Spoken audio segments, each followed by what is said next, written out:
you know? They are incredible. I have a young nephew. I mean, I call him up and, you know, I'm trying to decipher something and he's on the phone and he's like, oh yeah, just go this and go to this website, download this, and then turn this on, and then next thing you know, yeah, you can get pretty much, you can see President Obama's website or email. I'm like, how do you do that? They figured it out, right? So those numbers are very high and they're very concerning, right? But look at this also. Kids know their parents do not have, or more accurately, do not make the time to monitor their digital lives. So how many of you, right, make it a normal process of your day to check what their kids are doing in the monitoring, right? Good. No. I mean, some people might be like, oh, I don't have that kind of time. That's actually very, very good. That should be part of your normal process. You know, you come home, I gotta cook dinner, I gotta give them baths, I gotta make sure homework is done. Let me check their digital lives. Where did you go? What did you download? What did you watch? I need to know. Because now you're going to start seeing some emerging patterns coming up every time you check, right? And the other thing, look at the statistics. Nearly half of the young people surveyed said they would change their behavior if they knew their parents looked behind their digital curtain. Now, isn't that true for all of us, right? Once we knew that our parents were going to peek on what we were doing, it changed, we model our behavior very differently, right? We didn't do it as much, we didn't think about it, you know, I was like, oh, dang, if mom finds out. So if they know that you're paying attention, it affects their behavior. So we need to find ways to know that they know that you're paying attention. All right, so so really, when I was doing the research on this, right, I said, okay, let me come up with the top 10 sites and apps, right, that kids are using nowadays that I want to share with you. It went way beyond 10. I said, okay, you know what, this can't be a top 10. It's got to be a top whatever, right? So top teen sites, now that the kids are leaving Facebook, where are they congregating? Where are they going? What are they doing? So here's the first one, right? Right? We all know about Instagram, right? It's a photo sharing site. It's actually owned by Facebook, right? So the kids, once they figured out that we started congregating on Facebook, they actually moved elsewhere, right? So they share photos. You can tag photos. People can download and actually take copies of pictures on Instagram and download them on their PC or their hardware, right? So whatever picture your child puts up there, it can actually be downloaded, or a photo screen can be taken, and it can be shared anywhere. So they need to be careful what kind of pictures they're putting up on Instagram, right? Because Google does not forget. Here's another one that I found, Scout, right? Through Scout, this is another app that kids are using nowadays to meet each other. It's all about who's in the proximity, right? If someone is on this platform, they put their username, or they put their qualifications. I'm a girl, I'm 13, I live in such and such place, whatever. And other kids in the same area kind of connect with each other based on their preferences and what they like, and they start connecting with each other using Scout. It's not the worst one out there, but it's definitely, you may want to look at what kind of privacy elements are in there, what kind of information they're sharing, and also who and where they meet. Again, remember that people who are looking to your children tend to also congregate on these sites, because that's where they know that young kids tend to congregate. So if your child is going to be on there, make sure that you're aware that they're there, what kind of information, and no personal information that can lead back to them, and no sharing of information. So we need to have a conversation about what's allowed on social media sites. Chat roulette. That one, how many of you have heard of chat roulette? No? Okay, all right. I hadn't heard of chat roulette too, but I kind of heard about it. Somebody told me about it. Chat roulette is disturbing to me for a couple of reasons, right? So the way it works is it's like a video chat, right? So it's video, right? And the program or the platform chooses who you're talking to at random, right? So it's like a roulette wheel, right? You roll it, and then somebody pops up, right? From anywhere, right? When I checked out chat roulette, what was disturbing was some people on the other side of that camera are doing some really disturbing stuff. I mean, really disturbing stuff. There's also a lot of hate speech on there. There's a lot of stuff. Chat roulette was very popular when it first came out. It's not as popular, but there's still kids scrolling on chat roulette. If your child tells you they're on chat roulette, you really should see what they're doing. Because that opens up the door to a lot of different people, and some people that you wouldn't even want to be in an elevator with. I'm sorry? Chat roulette is at least a couple of years out, probably at least 6 to 8 years. Yeah, so it's been around for a while. It was very popular when it came out, but it dwindled a little bit, but it's still out there. So kids are still trolling on chat roulette. Tumblr, imagine a combination of Twitter and blogging, so kids can write on there, they're writing blogs, they're posting their pictures, they're sharing with other kids.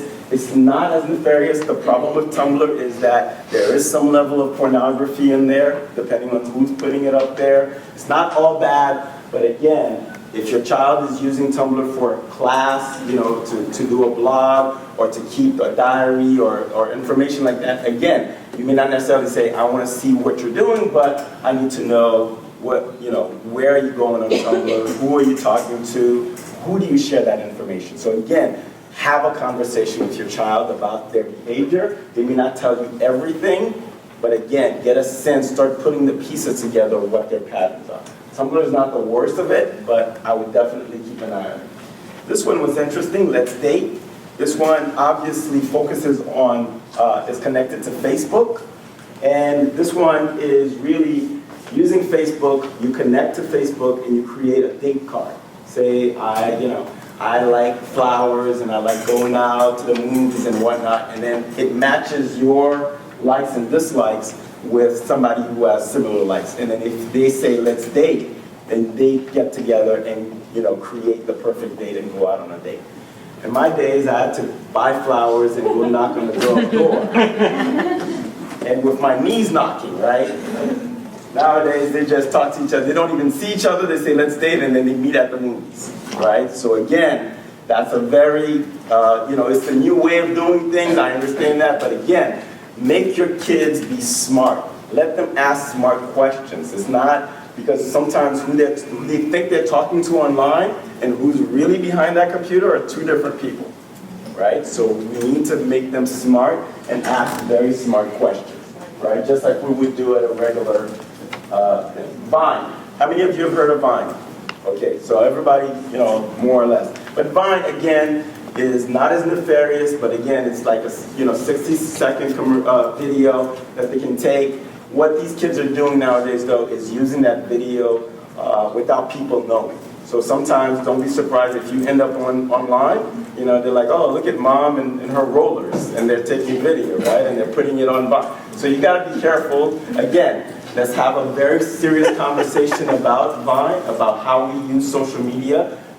Do we use social media with someone's consent? You shouldn't be taping someone without them knowing, because you wouldn't like that if someone did that to you, right? So again, the conversation needs to be right up there with every single thing that we do, simply because what we're seeing is these kids using social media, they're becoming desensitized, right? Because they know they don't have to put their name, nobody needs to know who they are, they're anonymous, so they're bullying each other and they're doing things out there to each other because they know that they can hide behind that. We need to understand and show them that it can be dangerous, and the sword goes in both ways. Because if you do that, someone else can do that to you as well, right? So Vine is not the worst one, but it's definitely this one. This one is disturbing for me. My wife actually sent me this one when she knew I was doing this talk.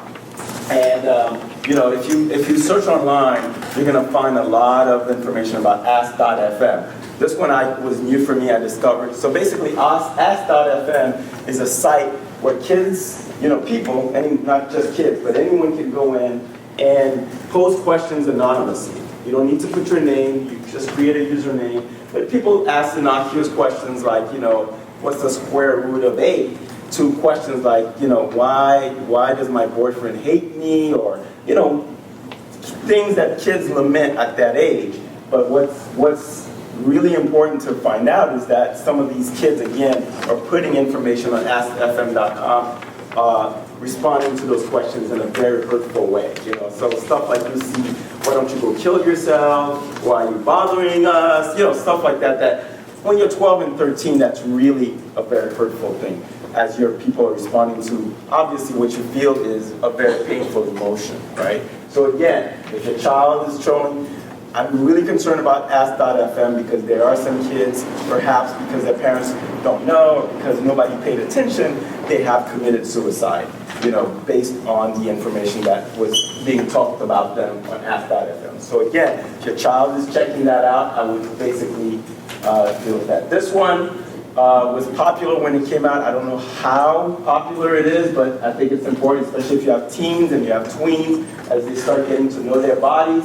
This one is on Facebook. I don't even need to read the name. The name says it all, right? So they're hooking up with each other as friends. And I can't even read.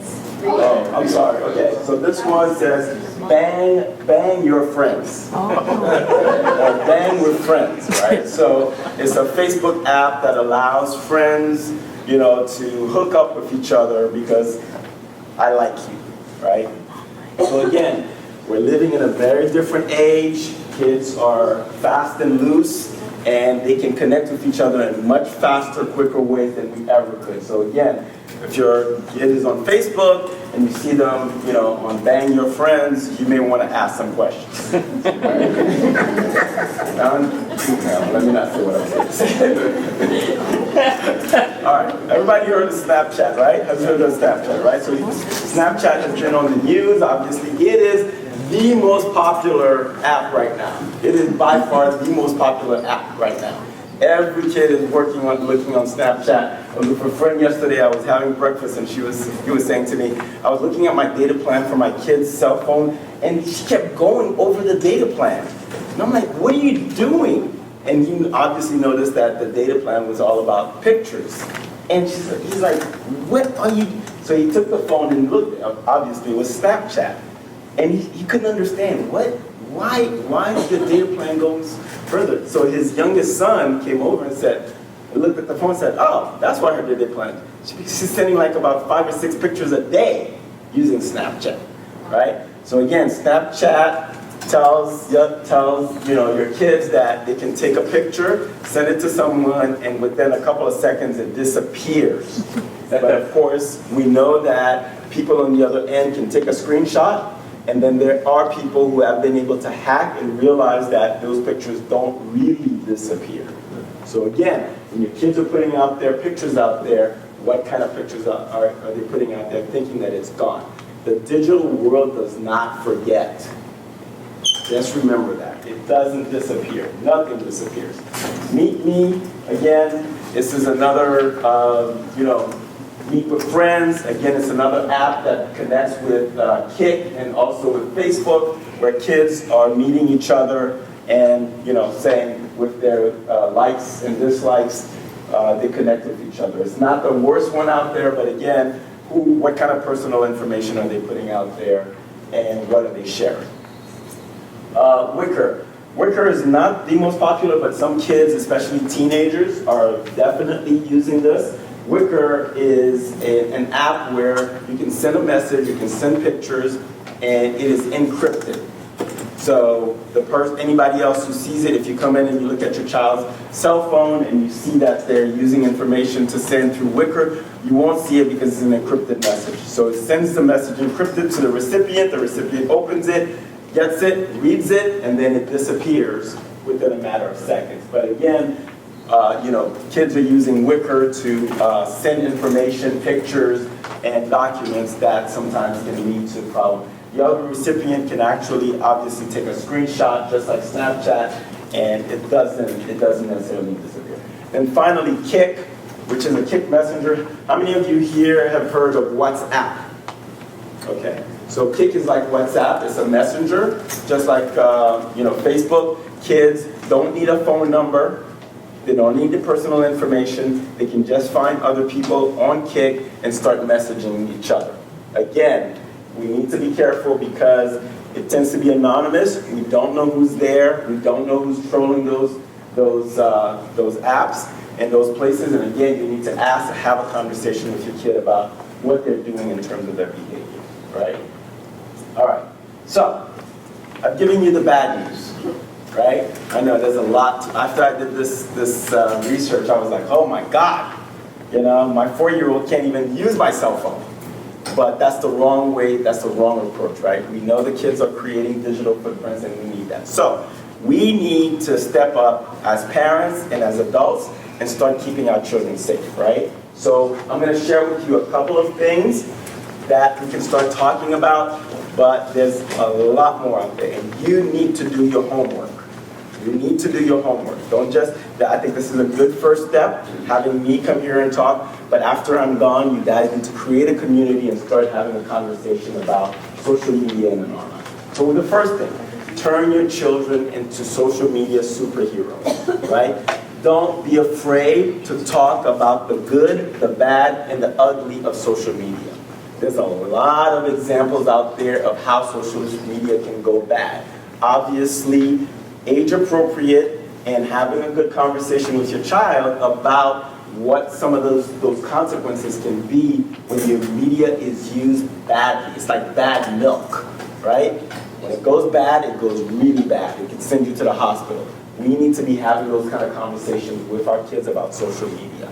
It's good, yes, but you also need to be aware of how bad things can get based on, examples that you can find online from children, really just becoming depressed because they're being cyberbullied online, to the worst case scenario, of course, kids killing themselves because, whatever, or then a predator has gotten access to a child. So those are the worst case scenarios, but there's a lot of things in between that can happen that are not as bad as that, but that are bad enough for your child, right? So we want to turn them into social media heroes. Here's another thing, guys. There's a lot of social media and a lot of cell phones and a lot of PC monitoring software. They're not that expensive. Some of them are free, but you need to monitor, what your kids are doing, both on their cell phones and online. Here's 2 types of monitoring software. There's the monitoring software that really blocks your child from certain behaviors online. So there's certain monitoring software that will not allow them to download certain apps. It won't allow them to view certain websites, and it will not allow them to download, certain pictures. Those are, the blocking software. There's another type of software called recovery software. With the recovery software, you can see what they deleted, where they went, what they don't want you to see, right? So recovery software from NetNanny or MyMobileWatchdog, there's a bunch of them out there. I'm not endorsing any one in particular. I was giving you some examples out there, but they're out there. And you need to make a decision whether or not you want to tell your child, listen, I'm monitoring you. Personally, I don't think you should have a problem saying, look, I'm monitoring your cell phone. I'm monitoring your behavior online, all right? So again, we're going to see some kids either change their behavior or they're going to find ways to try to circumvent you, right? They're going to go to their friend's cell phone, right? Or they may, purchase another cheaper cell phone and try to hide what they're doing. But again, you need to be aware of that kind of behavior to make sure that you're checking on that. Don't worry about taking pictures of this. You will have a copy of the presentation. Or you can also go on my website and you'll be able to download it as well. I've already put it up there. So there's a lot of information out there, guys. You can do a Google search called social monitoring software, and there's tons of them out there that's gonna come up in order for you to monitor your child. Those things are great. I like them because really it allows the child to know that, mom and dad are watching. So here's some tips for parents, all right? Guys, get online yourself and download these apps. Find out how they work. Understand them. Read about them, right? So do your research. Find out where these kids are going. There's a bunch of information about which apps they're using. Go to your cell phone, download these apps yourself, and see what they do and how they work, right? Ask your kids, what are their friends using? They may not be able to tell, they won't tell you what they're using, but they'll say, oh yeah, Peter's using Snapchat, right? Or Peter's using blah, blah, blah. Trust me, if Peter's using it, so are they. Trust me, they are, right? Because if Peter is, I want to be doing it too. Okay, the other thing is rally your teachers. Rally your teachers. I know you guys have rules here at Palmer Trinity about, when the kids can use and what kind of site that they can go while they're on the premises. But again, teachers are another good line of defense to have a conversation with your kids about social media. What are they doing out there? What's good? What's bad? And let those talk to those teachers and form a circle around the conversation that these kids are having around social media, right? And last but not least, here I thought was a really cool way of getting our kids and ourselves having a conversation around social media.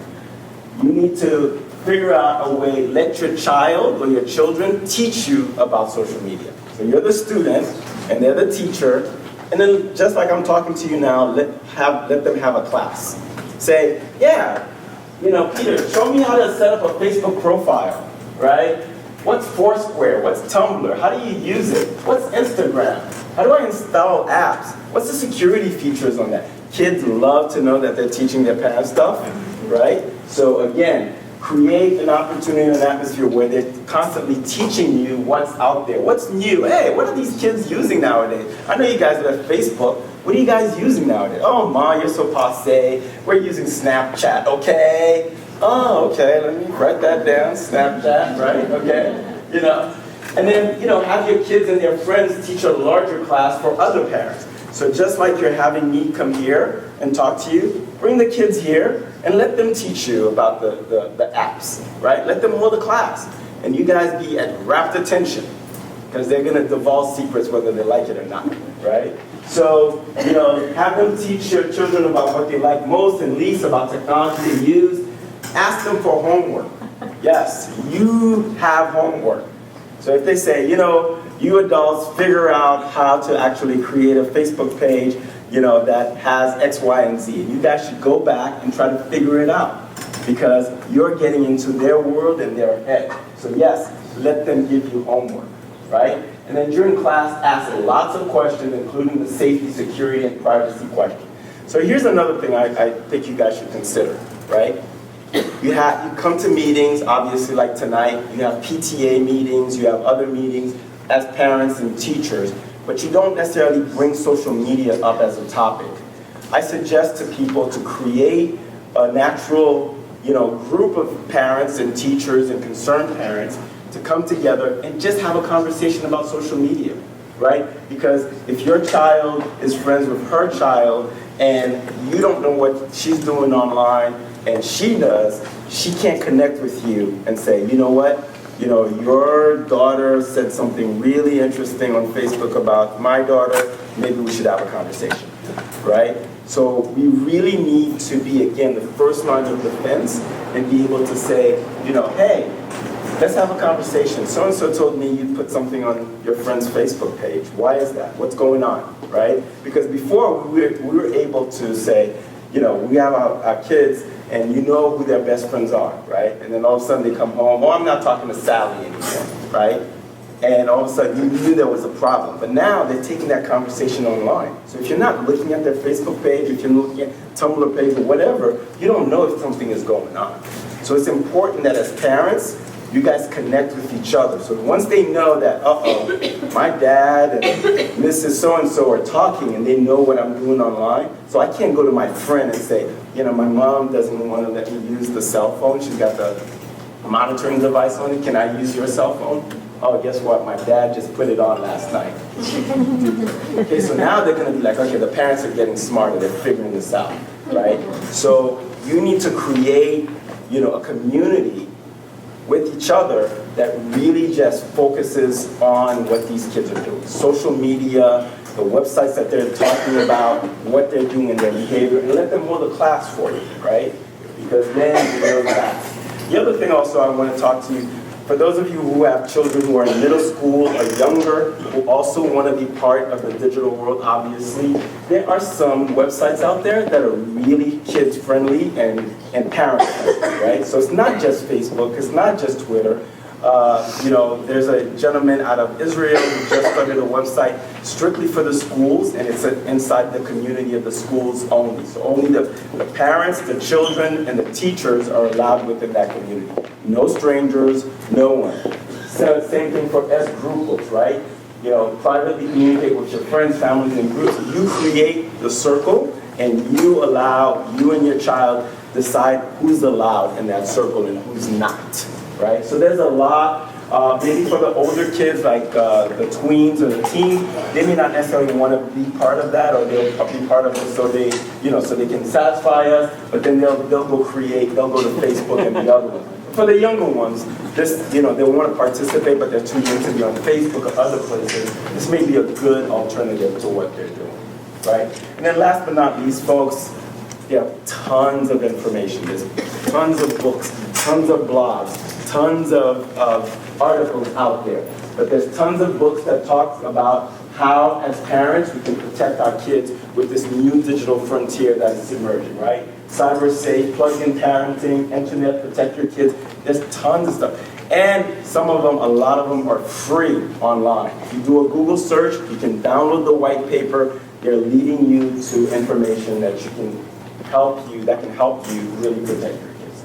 And that is my presentation.